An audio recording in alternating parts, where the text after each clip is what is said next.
네. 이제 팔란티어 관련돼 가지고 요즘에 가장 핫한 회사죠. 사실은 팔란티어라는 회사를 근데 이해하기가 너무 어려워요. 근데 정우님이 일단은 팔란티어 관련돼서 부담 주지 이해를 과연 하셨는지 겉핥기로 할 거고. 네, 어디서부터 좀 시작해야 될지 한번 네. 이 팔란티어라는 회사를 저희 NFM 라이브에서 처음 꺼내 보는데 네. 한번 또 이야기를 시작해 보도록 하겠습니다. 네, 네. 그래서 사실 저희가 팔란티어 얘기를 오늘 해볼 건데 저희가 상장 시장만 다루는 채널이 아니다 보니까 주가 차트를 막 굳이 안 가져오고 싶었는데 네. 팔란티어 얘기하려면 빼놓을 수 없긴 합니다. 네. 이게 지금 그래프가 잠깐 안 보이는 것 같은데 잠시만요. 네, 어쨌든 팔란티어가 지금 S&P 500에서 작년 그리고 올해 지금까지 주가가 제일 많이 뛴 회사가 팔란티어거든요. 네, 네, 네. 그래서 이걸 잠시만요. 화면이 좀 깨졌네요. 이거를 제가 검색을 해서 구글에서 보여드릴게요. 네. 팔란티어는 네, 잘 보이네요. 네. 나왔네요. 그래서 작년 그리고 올해 지금까지 제일 많이 뛰었다. 이게 사실 돈을 예시로 좀 들어줘야 체감이 될 것 같은데 이게 1년 반 전에 팔란티어에 2천만 원 넣었으면 한 지금 얼마인지 맞춰보시겠어요? 1년 반 전에 2천만 원. 네. 그러면 한 6천만 원? 아, 톡도 없습니다. 네. 2억 4천입니다. 2억 4천이요? 네. 아, 이게 저는 네. 특히 차로 비유하니까 네, 좀 네. 와닿는데 네. 이게 작년 초에 현대 아반떼 살래 말래 할 때 네. 그냥 안 사고 이거 묻어뒀으면은 지금 돌아오는 게 벤틀리다 이해를 하시면 될 것 같고요. 그 정도로 미친 랠리를 했다고 이해하시면 될 것 같아요. 네. 아, 대단하네요. 저 살 걸. 그래서 뭐 저희는 선제적으로 움직이지 못했지만 어쨌든 후 분석하는 의미가 있으니까 넘어가 보면은 팔란티어가 뭐하는 회사인지부터 한번 짚고 가볼게요. 네, 네. 네, 사실 팔란티어가 뉴스 나오기 시작한 게 하루 이틀은 아니잖아요. 이제 네네네. 한국에서 미국 주식 중에서 뭐 전체적으로 봤을 때 인지도가 낮은 축에는 절대 안 들어갈 것 같고요. 네. 되게 지금은 사실은 저 어제 카페에 갔다가도 팔란티어 얘기 되게 많이 들었어요. 아, 테이블에서. 옆에서 들리시나요? 네. 주식하시는 분들이 팔란티어 얘기 너무 많이 하더라고요. 네. 근데 되게 재밌는 게 주변에 사람들 붙잡고 뭐 야 그래서 팔란티어 대체 뭐 하는 회사인데 하면은 아마 제 주변도 그렇고 열의 아홉은 그냥 그러게 하는 것 같아요. 네. 이게 미국도 별반 다를 바가 없다고 하고요. 예, 예. 팔란티어 어닝콜 영상을 제가 어제 유튜브에서 봤는데 되게 재밌던 게 어떤 댓글에 하나 나오는 게 10년 전에 팔란티어 면접 볼 때도 이게 뭔 사업인지 이해를 못했는데 네네네. 지금 팔란티어 주식으로 내가 1밀리언 벌고 난 지금도 모르겠다. 네. 이런 댓글이 있더라고요. 네. 그래서 여튼 우리가 뭐 세일즈포스나 그리고 뭐 SAP 같은 회사 들어보면은 이게 CRM이다, 뭐 ERP다 좀 이해가 되는 편인데 이거는 업력이 20년이 넘고 덩치가 이만큼 큰데 사업 분야도 그렇고 우리가 이해하기에 너무 좀 추상적인 부분이 많이 있죠. 네, 맞아요.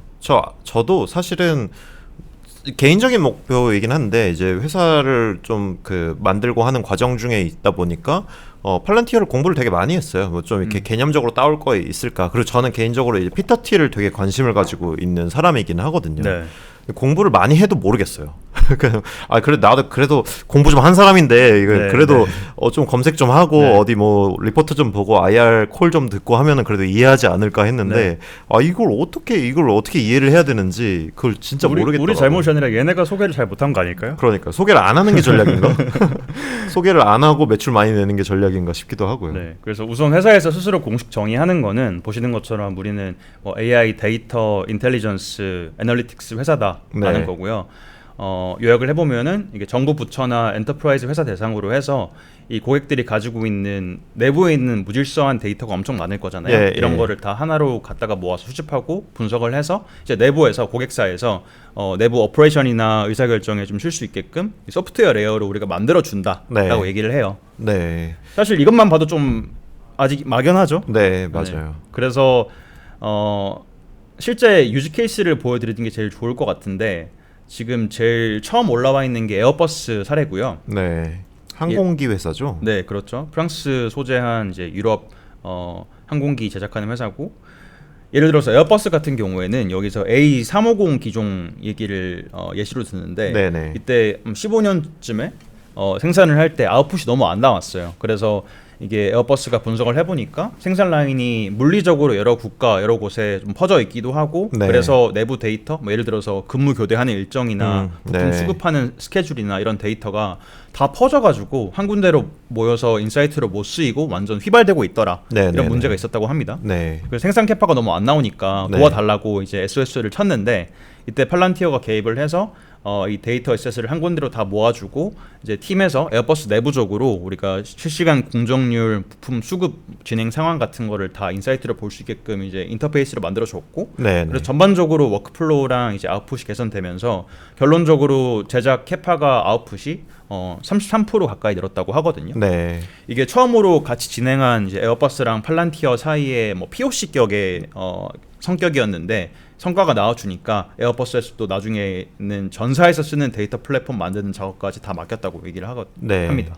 이게 사실은 스타트업이 작은 시장을 깨부숴야 돼 이런 얘기를 되게 많이 하지만 팔란티어는 진짜 그냥 제일 큰 시장으로 그냥 뛰어들고 있거든요. 네. 왜냐하면 제일 큰 시장이 사실은 데이터 플로우나 아니면은 어떤 아날로그 데이터들이 디지털 데이터화 시키는 작업들이 굉장히 미진한 경우들이 많이 있죠. 네. 뭐 방산, 뭐 말씀하신 제조, 항공기 제조, 뭐 우리나라에서는 조선업 회사들이 이 팔란티어의 서비스를 받고 있는 걸로 알고 있고요. 네. 그래서 이런 쪽에 가가지고 큰 굿즈를 먹고 있는 게 지금 팔란티어인 네. 거죠. 네. 물론 이게 뭐 바닥에서 이제 하나씩 올라왔다고 하기에는 피터 틸도 들어가 있고 네. 약간 이제 커넥션이 다 있긴 하지만 여튼 이제 어떤 서비스인지는 대충 감이 오실 것 같은데 여기 웹사이트에 있는 적용 사례 산업군 보시면은 지금 서비스하는 어떤 인더스트리에 대중이 없어요. 네, 네. 에너지부터 시작을 해서 뭐 금융, 보험, 반도체, 심지어 여기 F&B도 있는데 F&B는 네. 보니까 들어보니까 뭐 시리얼 만드는 회사 공장에 캐파를 올려주는 작업까지 했다고 하더라고요. 네. 그래서 이렇게 AI 기반해서 오토메이션 도와주는 소프트웨어 그리고 컨설팅 업무까지 진행을 한다고 하고요. 네, 네. 근데 우리가 팔란티어 하면 유독 왜 디펜스를 떠올리느냐? 네. 그러면 이거는 회사 대표 좀 전반적인 백그라운드를 보면 답이 나오고요. 네. 알렉스 카프라고 혹시 들어본 적 있으신가요? 네네. 저는 최근에 영상 좀 많이 찾아봤었어요. 네. 알렉스 카프 위키피디아 페이지인데 사실 정치 성향부터 얘기를 한번 해볼게요. 네. 정치 성향은 사실 의외로 피터 틸 같이 뭐 강경 우파 완전 친 트럼프가 아니라 오히려 반대쪽이라고 해요. 사회주의랑 진보주의자에 가까운데 근데 웃긴 거는 동시에 서구 우월주의를 엄청 외칩니다. 네. 네. 그래서 보통 이런 메시지는 우파에서 나오잖아요. 네. 근데 알렉스 카프는 반대 진영이면서 막 아메리카 퍼스트 엄청 밥 먹듯이 외치고 이스라엘 공개 지지하고 네. 하여튼 여러모로 좀 특이한 사람이긴 해요. 네, 네, 네. 여기다가 이제 밀덕 성향이 강한 게 이제 디펜스로 이제 스토리가 이어지는 건데 네. 사실 원래는 미국 테크씬 자체가 이런 뭐 방산, 군수, 디펜스랑 엄청 거리가 먼 업계였잖아요. 네. 오히려 완전 대척점에 있었는데 이 알렉스 카프가 갑자기 이제 이런 방산에 꽂혀서 한 7, 8년 전부터 되게 뜬금없이 미국 테크 업계가 미국이 전쟁에서 승리할 수 있게끔 온 전력을 다해야 된다 이런 발언을 수시로 하기 시작합니다. 네. 그래서 제가 트럼프에도 사실 엄청 이뻐했을 것 같고요. 네, 최근 들어서. 네. 그래서 모멘텀을 타면서 지금 최근에는 미국 국방부 내부에서 쓰이는 플랫폼이나 아니면 이민 단속국에서 이제 불법 이민자 트래킹하는 소프트웨어 만들거나 네. 수주를 따내기도 했고 드론 방산 업계에서도 클라이언트를 계속 늘리고 있다는 상황이에요. 네. 사실 팔란티어에 대해서 그 조금 창업적 스토리를 보시려면은 그 피터 틸이 쓴 제로 투 원이라는 약간 교본 같은 성경 같은 책이 있잖아요. 스타트업 네. 씬에서 그 중간에 팔란티어에 대한 얘기가 조금씩 있어요. 그래서 그 팔란티어라는 회사를 어떤 철학으로 스타트하게 됐는지에 대해서는 그 책을 한번 봐보시면 또 힌트가 될 것 같고요. 알렉스 카프가 피터 틸의 스탠포드 철학과 로스쿨 친구라고 해요. 네.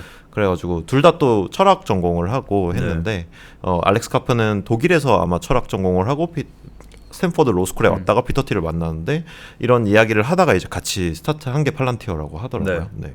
그래서 결론적으로 지금 이 회사가 뭐 AI로 그 미국 다시 세계 1등 만드는 약간 1등 공신 같은 내러티브가 잡히면서 지금은 뭐 방산, 디펜스라는 게 좀 많이 키워드가 부각이 되는 것 같은데 사실 알고 보면은 제대로 팔란티어를 이해하려면 디펜스는 사실 지금 사업하고 있는 엄청 많은 분야 중에 하나다라고 네. 보시는 게 더 맞을 것 같고요. 네네. 넘어가서 그래서 지금 2분기 실적이 어떻냐. 지금 팔란티어가 트럼프 민코인급으로 엄청 거품 심하다고 욕은 먹고 있는데 네네네. 그렇다고 해도 실적이 엄청 역대급이다 네. 라고 보실 수 있고요. 네. 우선 매출은 전년 대비해서 50% 그리고 순이익은 144%가 뛰었는데 이게 잘 보면 무조건 트럼프 빨이라고 보기도 좀 애매한 상황이에요. 미국 정부향 매출은 53%가 올랐는데 민간 비즈니스 매출은 거의 2배 가까이 튀었거든요. 네. 그래서 요즘에 AI로 뭐 워크플로우 자동화하는 좀 기업 고객들 수요를 가져가면서 실적이 뛰고 있다 이렇게 보실 수 있을 것 같고요. 네. 사실 그리고 팔란티어가 지금 또 주목받고 있는 게 AI 시대에 어떻게 일해야 하는가를 좀 정의하고 있는 회사이기도 한 것 같아요. 아까 네. 말씀하신 것처럼 아날로그 데이터들 아니면 잡히지 않던 데이터들이 사실 그대로 존재하면은 이거를 학습시켜가지고 AI가 판단하게 하기가 어렵잖아요. 네. 그래서 이 디지털 트윈을 만드는 작업들이 지금 AI 씬에서는 중요한데 그러려면은 결국에 팔란티어처럼 접근을 해야 한다라는 네. 게 팔란티어의 그 비즈니스뿐만 아니라 다른 비즈니스에서도 팔란티어처럼 일하는 법이라는 거를 좀 중요하게 지금 생각을 하고 있는 씬인 것 같습니다. 네. 그래서 팔란티어 사업을 조금 더 한 레이어 들어가 보면은 크게 소프트웨어 사업이랑 그리고 컨설팅 사업으로 분류를 해볼게요. 팔란티어가 소프트웨어 관점에서 뭐 마이크로소프트나 뭐 셉 같은 회사 대체하는 것도 의미는 있는데 저는 특히나 팔란티어가 맥킨지 같은 뭐 전통 컨설팅 업계가 있잖아요. 이런 업계에 일감 뺏고 있는 게 좀 재밌더라고요. 네. 업계에서는 맥킨지에다가 뭐 데이터브릭스 같은 데이터 플랫폼을 합쳐진 게 팔란티어다라고도 비유를 하는데 지금 팔란티어가 자체 라지 모델은 없거든요. 네. 근데 아까 에어버스 예시 드린 것처럼 이제 AI로 업무 개선시키는 짬이 좀 되기도 하고 전문성이 쌓였고 이제 거기다가 전방 배치 엔지니어 FD라고 해서 이제 실제로 PM이나 엔지니어 같은 거를 실제로 고객사 현장에 상주시키고 보내서 여기서 파견시켜서 고객사가 데이터를 어떻게 넣어서 AI 모델에 넣고 실제로 소프트웨어를 어떻게 만들고 그거를 어떻게 실제 업무에 활용할지 이런 거를 전반적으로 봐주는 이렇게 파견 모델이 있다고 해요. 네. 근데 이게 사실 새로운 개념은 아닌데 다른 업계에서 진행하는 파견 작업에 비하면은 거의 스타트업 CTO가 파견 나와서 우리 회사 도와주는 급으로 엄청 완성도가 높은 편이라고 하거든요. 네. 그래서 컨설팅 받는 입장에서 맥킨지나 뭐 BCG나 컨 업계에서도 이런 작업을 하고 있긴 하지만 여기다가 팔란티어는 대조적으로 AI 전문성도 있는데 여기서 FD라는 시스템까지 들고 오니까 훨씬 더 가치를 이해할 요인이 높은 상황이다라고 합니다. 네. 그래서 전반적으로 지금 단계에서 이제 팔란티어가 민간에서 엔터프라이즈 실적이 빠르게 늘면서 정부 비중 줄이고 있다 이런 것도 좀 의미가 있을 것 같아요. 네. 저 지인 중에 팔란티어 다니시는 분이 있는데 진해인가 내려가서 항상 거기서 사시더라고요. 네. 그 조선소 프로젝트를 하고 있는데 조선소 딱 붙어가지고 어떻게 네. 해야 되는지 계속 보는 거죠. 네. 그래서 주가 얘기를 잠깐 해볼게요 마지막으로. 그래서 네. 주가가 얼마나 과열이냐 보시면은 지금 보시는 이미지가 앞으로 예상 연매출 대비해서 기업 가치 보여주는 멀티플 차트거든요. 며칠 전에 팔란티어 기업 가치가 360빌리언이었어요. 이게 지금은 더 뛰었는데 여튼 네. 이 기준 멀티플이 70배였다고 해요. 네. 근데 지금까지 우리가 테슬라나 알파벳이나 뭐 메타 같이 완전 난다 긴다 하는 피어 다 뜯어봐도 전부 다 이 멀티플의 절반도 못 찍어봤다고 합니다. 지금까지. 네, 이게 네. 웬만한 밈 스탁 다 포함시켜도 이 멀티플은 그냥 말이 안 되는 수준이라고 하고요. 네. 그래서 이 밸류에이션이 말이 되는 거냐? 이건 사실 네. 주관이긴 한데 팔란티어가 여기에 또 기가 막힌 지표를 가져온 게 이번 어닝콜에서 그 룰 오브 40라는 지표를 가져왔어요. 예. 혹시 익숙하신 지표인가요? 들어보기만 했어요. 네, 룰 오브 40가 사실 소프트웨어 회사 어떤 실적 판단할 때 많이 쓰는 지표고 VC들이 많이 쓰는 지표인데 이게 회사 전년 대비 매출 성장률 플러스 현재 영업이익률을 더한 수치거든요. 네. 그래서 이게 40%가 넘으면은 뭐 이상적인 수치다라는 개념이고 우리가 야구에서 OPS 얘기 많이 하잖아요. 예, 예. 이게 뭐 출루율 장타율 더해서 8할 넘으면은 뭐 좋은 타자다라는 얘기가 있는데 그런 식으로 이 회사가 얼마나 성장성 수익성을 잡고 있느냐를 보여주는 약간 뭐 매트릭이고 이게 40%를 넘기면 좋다고 얘기를 하는데 네. 여기서 보통 다른 회사는 메타는 60%대고 마이크로소프트는 50%대라고 하는데 네. 팔란티어는 여기서 94%를 찍었어요. 네. 그래서 이게 지금까지 시장에서 진짜 아무도 못 찍어본 수치라고 합니다. 네. 여러모로 지금 팔란티어가 안티도 많고 뭐 헤이터도 많고 지금 여러모로 트럼프 진영이랑 엮이는 것 때문에 어떤 대중의 인식은 안 좋지만 이번에 다들 어닝콜 보면서 두고 보자 하면서 뚜껑을 까봤더니 너무 실적이 좋더라. 너무 거기다가 지표도 세부 지표도 봤을 때 지금 성장성, 수익성 둘 다 측면에서 말도 안 되는 페이스를 보여주고 있다. 네. 정리할 수 있을 것 같아요. 네. 돈도 벌고 있고 성장도 빡세게 하고 있다. 네. 이런 훌륭한 회사라는 건데 어떻게 볼지는 더 봐야 할 것 같고요. 팔란티어는 사실 AI 씬으로 넘어가는 단계 그리고 지금 트럼프 에라에서 사실은 계속 거론될 수밖에 없는 회사인 것 같아요. 그래서 저희가 또 재밌는 소식들 있으면은 가져와서 계속 소개 드려보도록 하겠습니다. 네. 네, 그럼 좋습니다. 팔란티어 소식 이렇게 마무리하고 다음 코너로 넘어가 보겠습니다.